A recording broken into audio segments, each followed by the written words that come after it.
नमस्कार दोस्तों, मेरा नाम संदीप और आज हम बात करेंगे धर्म और कर्म की, जो कि धर्म से रिलेटेड है और कर्म से भी रिलेटेड है।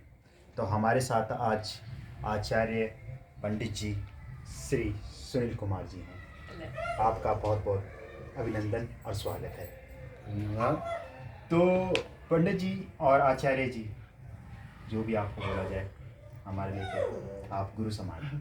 तो हमारे कुछ प्रश्न हैं, हो सकता है कि जो पब्लिक और जो जनता देख रही है उनके भी कुछ सवाल हो। जी सवाल हमारे धर्म से रिलेटेड है, जो पूजा होती है उससे रिलेटेड है, अर्चना पूजा अर्चना जो भी होती है उससे रिलेटेड है। जी जी जी तो सबसे पहले हम बात करेंगे इस कलर के क्या महत्व होते हैं। जैसे कि अब पूजा में देखा जाए तो सफ़ेद कलर का एक कपड़ा है, हरा कलर का कपड़ा है, लाल कलर का कपड़ा है, पीला कलर का कपड़ा है। तो इसका क्या महत्व होता है और क्या ये कलर दर्शाता है, इसको थोड़ा सा विस्तार से। जी। चलिए, बहुत अच्छी आपने आपके मन में विचार आया, आपने धर्म और कर्म के बारे में पूछा, बहुत अच्छी बात। और कलर का देखो, कलर का इसमें बहुत बड़ा महत्व होता है। जैसे आपने देखा होगा हमारा तिरंगा जो है, आपकी भाषा में समझाता हूँ, लोग अच्छे से समझेंगे। तिरंगे में 3 कलर हैं, तो सफ़ेद, भगवा और हरा। तो हरा क्या है? उन्नति, कार्तिका कार्तिका। सफ़ेद त्याग और शांति का प्रतीक होता है और भगवा त्याग का प्रतीक होता है। उसी प्रकार से कोई भी पूजा हम जो करते हैं वो हर देवता का अलग अलग कलर होता है।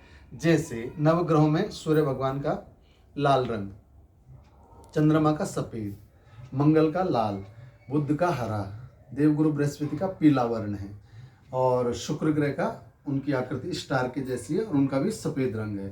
शनिदेव का काला रंग बताया गया है। राहु ग्रह का धूम्र वर्ण, धूमे के जैसे रंग उनका होता है और केतु ग्रह का भी धूम्र वर्ण है।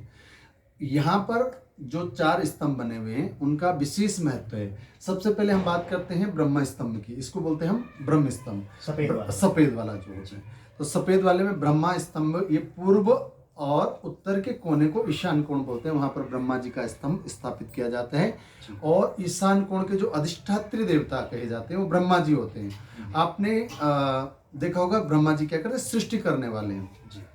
जैसे गॉड, तो गॉड की जो फुल फॉर्म होती है जी फॉर गॉड, तो जी फॉर जनरेटर। जैसे हम बिजली उत्पादन करने के लिए जनरेट करते हैं, उसी प्रकार से ब्रह्मा जी क्या करते हैं? सृष्टि को बनाते हैं। अच्छा। सृष्टि की संरचना करते हैं। तो और उनके अंदर क्या त्याग की भावना है, और सृष्टि बनाने में वो इस संसार को जो भी कुछ हमारे पास उपलब्ध है, जो भी हमें दृष्टिगोचर होता है, वो ब्रह्मा जी की कृपा से होता है। वो सृष्टि को बनाने वाले हैं। उसके बाद हम बात करते हैं पीले रंग की। पीला क्या है? जो हमारे सौहार्द का प्रतीक है, वो विष्णु भगवान का कलर है। विष्णु भगवान, पीला वर्ण उनको बहुत प्रिय है, पीला रंग। तो वो विष्णु भगवान क्या करते हैं? सृष्टि का पालन करते हैं। तब आते हम फिर लाल वर्ण पे। तो लाल का मतलब क्या है? लाल रक्त भी बोलते हैं उसको। लाल जैसे हमारे शरीर में क्या है? रक्त का कारक है। रक्त का रंग कैसा होता है? ब्लड का गाला लाल रंग होता है। तो रुद्र भगवान, शंकर, रुद्र, शिव, उनको कुछ भी कह लीजिए, वो क्या होते हैं? उग्र देवता है। तो अभी हमने आपको क्या कहा? ब्रह्मा जी क्या करते हैं? सृष्टि का पालन करते हैं, बनाते हैं उनको। विष्णु भगवान उसका पालन करते हैं और शिव जी क्या करते हैं? उसका श्रृंगार करते हैं। और इन तीनों देवताओं की व्यवस्था को जो संगठित रहता है देवताओं के लिए, वो इंद्र हैं। इंद्र देवता क्या करते हैं? अधिष्ठात्री देवता हैं, राजा हैं वो, देवराज इंद्र। इनका हरा इंद्र का प्रतीक है। ये जितनी भी सुख समृद्धि का कारक है, जैसे इंद्र का मतलब बहुत सारी धन वैभव यश का जो मालिक है, वो इंद्र देवता है। और इनको, इन तीनों देवताओं के लिए इन्होंने इसको नियुक्त किया इंद्रदेव को। तो इन चारों देवताओं का इसमें महत्व है और चारों के कलर अलग अलग हैं। इससे आप नॉर्मली आप बात करें तो ब्रह्मा जी सफेद रंग के होते हैं, विष्णु भगवान पीले रंग के, रुद्र भगवान लाल और इंद्रदेव हरे रंग के।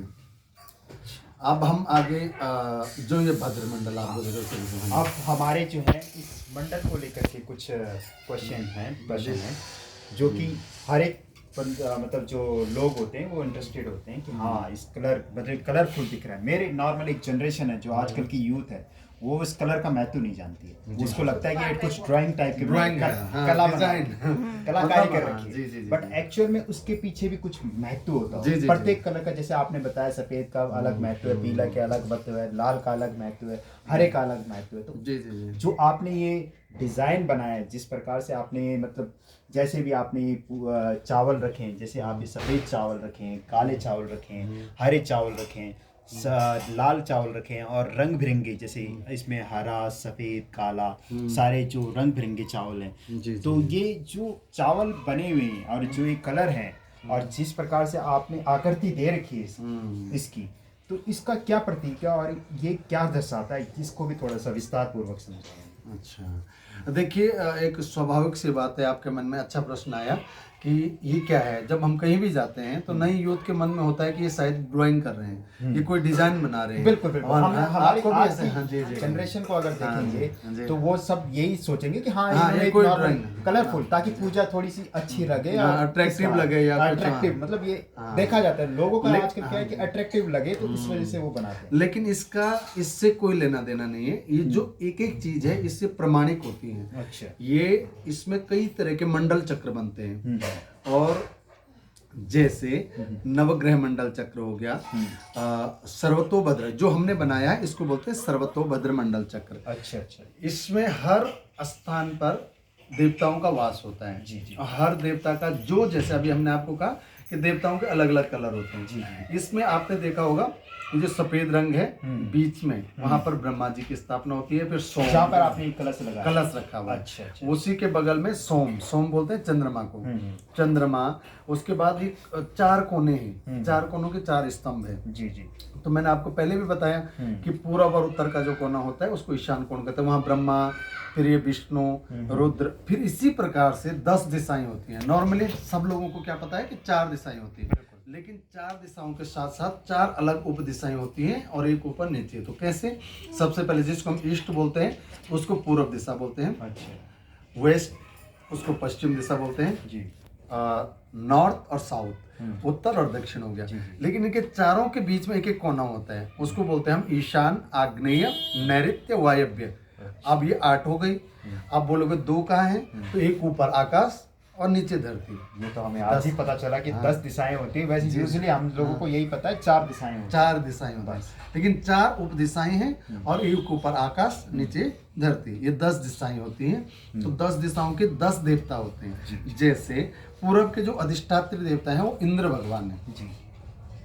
आग्नि कोण के अग्नि भगवान है जी। दक्षिण के जो होते हैं यम देवता है जी। नैऋत्य कोण के नृति भगवान है। पश्चिम के वरुण भगवान, वरुण भगवान बोले तो जो जल के अधिष्ठात्री देवता हैं वो। उसके बाद इधर वायु कोण में आते हैं, वहाँ के वायु देवता जी जी। तो हमारे सनातन में हर चीज को देवतुल्य माना है। जो भी अग्नि है, वायु है, जल है, वनस्पतियां हैं, सबको देवतुल्य हम मानते हैं। फिर यहाँ पे वायु देवता। उत्तर के जो कुबेर देवता है जी, कुबेर जो होते हैं धन के अधिष्ठात्री देवता जी। फिर हम ईशान में जाते हैं तो ईशान कोण के जो अधिष्ठात्री देवता है उनको ईशानेश्वर भी बोलते हैं, शिव जी। वहाँ के शिव भगवान अधिष्ठात्री देवता हैं जी। तो इसी प्रकार से ये जो बड़ा यज्ञ मंडप बनता है उससे 16 स्तंभ बनते हैं। नॉर्मली हम जैसे अभी घर में पूजा करें तो हमने 4 ही स्तंभ बनाए हैं, तो ब्रह्मा, विष्णु, रुद्र और इंद्र। नॉर्मली जो बड़ी पूजा, जब ये बड़ा यज्ञ होता है इसमें 16 स्तंभ बनते हैं। अच्छा। और 16 स्तंभों के अधिष्ठात्री देवताओं का उनमें स्थापन पूजन किया जाता है। और वहाँ पर हर दिशा में अलग अलग वेदियां भी रखी जाती हैं जब बड़ा यज्ञ होता है, जो बहुत बड़े अनुष्ठान होते हैं। लेकिन नॉर्मली जैसे हम ये छोटी नवग्रह शांति और भगवती का पाठ करें तो उसमें नॉर्मली पूजा की जाती है। तो इस प्रकार से बहुत सारा यहाँ पर पूजा पाठ, जब बड़ा अनुष्ठान वगैरह होता है तो उसमें अलग अलग दिशाओं में वेदियों रखने का भी विधान है। जैसे चतुष्षष्ठी योगिनी मातृका मंडल, उसमें देवी भगवती की पूजा होती है। षोडश मातृका मंडल होता है, उसको आग्नेय कोण में रखा जाते हैं। नैऋत्य कोण में रखा जाता है वास्तु देवता की वेदी को। वायव्य कोण में क्षेत्रपाल भगवान, जो क्षेत्र की रक्षा करने वाले देवता होते हैं। और ईशान कोण, वहाँ पर नवग्रह मंडल, असंख्याता रुद्र कलश भवन का स्थापन किया जाता है। तो इस प्रकार से वहाँ पर वेदियों को रखने का स्थान है अनुष्ठानों में, बड़े अनुष्ठानों में। छोटे अनुष्ठानों में उसी का प्रारूप छोटा हो जाता है। पूजन यहाँ पर हमने सबका किया। हमने ये पंचांग पीठ बनता है। पंचांग पीठ के अंदर गणेश, गौरी, कलश भवन देवता, नवग्रह मंडल, पुण्य वाचन इत्यादि जो किया जाता है। षोडश मातृकाएं, सप्तकृति मातृकाएं, अष्ट वसु देवता जिनको कहते हैं, सप्त ऋषियों का भी यहाँ पर पूजन होता है। ओमकार में ब्रह्मा, विष्णु, शंकर भगवान का पूजन होता है। लक्ष्मी नारायण भगवान का यहाँ पर पूजन होता है। अब हमने उतने बड़े मंडप तो नहीं बनाई, तो वास्तु भगवान की जो वेदी उसके रूप में हमने यहाँ पे छोटे नागराज रूप में उनको बना दिया। ये वास्तु का प्रतीक भी है, अष्टकोण नागराजों का प्रतीक है। क्षेत्रपाल का भी हमने शॉर्ट में उनका बीज मंत्र लिख के क्षेत्रपाल का मंडल बनाया दे। 64 योगिनियां होती हैं और भद्र मंडल हमारे, तो हमने उनका छोटा प्रारूप बना करके यहाँ पर सभी देवताओं का आवाहन किया है जी। और जितने दिन हम पूजन करेंगे उतने दिन उन देवताओं को यहाँ पर पूजन करते हैं। लास्ट में हम उनका हवन इत्यादि और जो भी नैवेद्य इत्यादि भोग प्रसाद चढ़ा करके उन देवताओं का पुनः विसर्जन कर देते हैं जी। और जब हम विसर्जन करते हैं उस समय हम सभी देवताओं से आशीर्वाद की कामना करते हैं कि भगवान आप हमें आशीर्वाद दें, इसी प्रकार से हमारे घर में सुख समृद्धि बनी रहे और अपने इष्ट और कुल देवता के साथ में गणेश जी और लक्ष्मी जी हमारे घर में वास करें, ऐसी हम कामना करते हैं। तो ये है। और इसके अलावा कुछ और जानना चाहेंगे? बिल्कुल, एक और है, जैसे आपने ये शिवलिंग जो है जी, ये शिवलिंग का क्या महत्व है और ये मतलब क्या मतलब ये जो एक हमें देखा जाए तो एक तरह के एक छोटे पत्थर टाइप सामान राइट, तो इनकी भी एक अपनी एक छवि होगी या मतलब जी जी जी जी ये कहीं के प्रसिद्ध होंगे किसी चीज किसी स्थान के, तो उसके बारे में थोड़ा सा प्रकाश जी जी जी डालें। नहीं, बहुत अच्छी बात है। और शिवलिंग से संबंधित आपने बहुत अच्छा प्रश्न पूछा है। प्रायः जनमानस के अंदर एक भावना रहती है कि शिवलिंग को घर में नहीं रखना चाहिए, ऐसा ऐसा लोगों का मानना है। जनरली हमसे लोग पूछते हैं कि क्या पंडित जी, आचार्य जी, हम शिवलिंग घर में रख सकते हैं? तो लोगों के मन में एक भ्रांति है कि शिवलिंग को घर में नहीं रखना चाहिए, लेकिन नेचुरली देखा जाए तो शिवलिंग को घर में रख सकते हैं। लेकिन किस शिवलिंग को रखना चाहिए, किसको नहीं रखना चाहिए, इस पर विशेषता है। देखिए, आप अनेक प्रकार के शिवलिंग होते हैं, शिवलिंग बहुत सारी धातुओं से बनते हैं, लेकिन उनमें विशेष जो शिवलिंग है जो आप देख रहे होंगे, ये शिवलिंग जो है ये नर्मदा, तो नर्मदा नदी ये हमारे मध्य प्रदेश में है। तो वहां पर उस नर्मदा नदी को आशीर्वाद है कि नर्मदा का कंकर सारा शंकर, नर्मदा में जो भी पत्थर होते हैं वो शिव स्वरूप होते हैं, इसलिए वहां से हमने इसको प्राप्त करा है। और ये इसको हर ग्रस्त अपने घर में रख सकते हैं। अच्छा, इसको हम घर में रख सकते हैं, हर व्यक्ति इसको रखे, इसकी पूजा करे, शिव की पूजा करे। जो आप दूसरे देख रहे होंगे ये हमारे पास है, इनको पारे से निर्मित किया गया, ये पारे से बने हुए शिवलिंग है और इनको बोलते हैं पारदेश्वर। ये भगवान शिव का ही स्वरूप होता है, इनको भी ग्रस्त रख सकता है। दूसरा, एक चांदी के होते हैं, सोने के बनते हैं, पीतल के बनते हैं, अन्य अन्य धातुओं के बनते हैं। जैसे हमारे सनातन में 4 वर्ण धर्माश्रम है, उनके लिए अलग अलग धातुओं का लिंग बना करके पूजन करने का महत्व है। और इसमें भी और बड़ी विशेष महत्व ये है कि अगर कोई व्यक्ति शिवलिंग को घर में न रख पाए, न व्यवस्था हो, उसको नर्मदेश्वर नहीं प्राप्त होते हो, तो प्रायः सावन के महीने या माघ के महीने में, और एक बहुत बड़ी इसमें पूजा होती है, उसको बोलते हैं पार्थिव पूजा। पार्थिव पूजा में क्या करते हैं, जो आपने कभी बार आप जंगलों से गुजरे होंगे तो मिट्टी के ढेर आपने देखे होंगे, उसको बोलते हैं दीमक की मिट्टी। तो उस मिट्टी को ग्रहण करके लाते हैं, उसके द्वारा फिर उसको शोधन किया जाता है, उसके द्वारा शिवलिंग का निर्माण किया जाता है और उसका पूजन किया जाता है। विशेष करके जो संतति निसंतान दंपति जो होते हैं उनके लिए बहुत अचूक उपाय होता है, वो इस मिट्टी के द्वारा शिवलिंग को बनाएं और उसका पूजन करें और रुद्राभिषेक उसके ऊपर करें दूध से, तो उनको निश्चित ही संतान की प्राप्ति होती है। जी ये आप किसी और को भी बता सकते हैं कि पार्थिव पूजन का बहुत बड़ा महत्व है जी। लेकिन अगर नहीं उपलब्ध हो तो नर्मदेश्वर भगवान का पूजन करें, इसका बहुत बड़ा अपने आप में महत्व है, पारदेश्वर का महत्व है। लेकिन प्रायः आजकल बाजारों में आपने देखे होंगे छोटे छोटे चीनी मिट्टी के हैं, तो चीनी मिट्टी के जो जुड़े हुए शिवलिंग होते हैं उनको गृहस्थी को नहीं रखना चाहिए, वो अशुद्ध है। अच्छा, वो अशुद्ध होते हैं, उनको नहीं रखना चाहिए। लेकिन गृहस्थ को नर्मदेश्वर रख सकते हैं, पारदेश्वर रख सकते हैं, अथवा सोने चांदी से निर्मित जो धातु के शिवलिंग हैं उनको भी रख सकते हैं। लेकिन उसमें विशेषता यह थी जो जलेरी है उससे हटके हों, उनकी जलेरी अलग हो, जो जुड़ने हो। जलेरी बोले तो ये जो गोल स्थान दिख रहा है, ये माँ पार्वती का स्थान होता है, तो इससे हटके वो बने हों। अच्छा जी।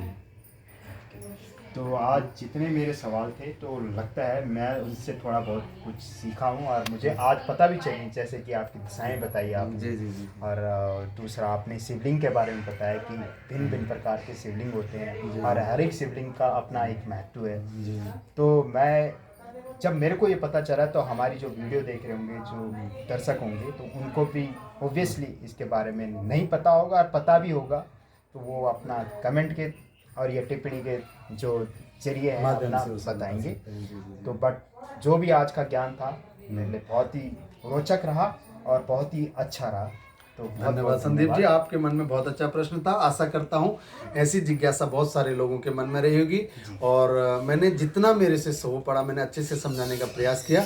आप सभी लोगों को धन्यवाद। आप सभी लोग इस वीडियो के जरिए से, और विशेष करके मैं ये कहना चाहूँगा कि पार्थिव पूजन का बड़ा महत्व है। आप सभी लोगों को इसको विस्तार से बताएं, शिव पूजा का क्या महत्व है, दुर्गा पूजा का क्या महत्व है। हर पूजा का एक विशेष महत्व होता है। आप सभी लोगों को बहुत बहुत शुभकामनाएं।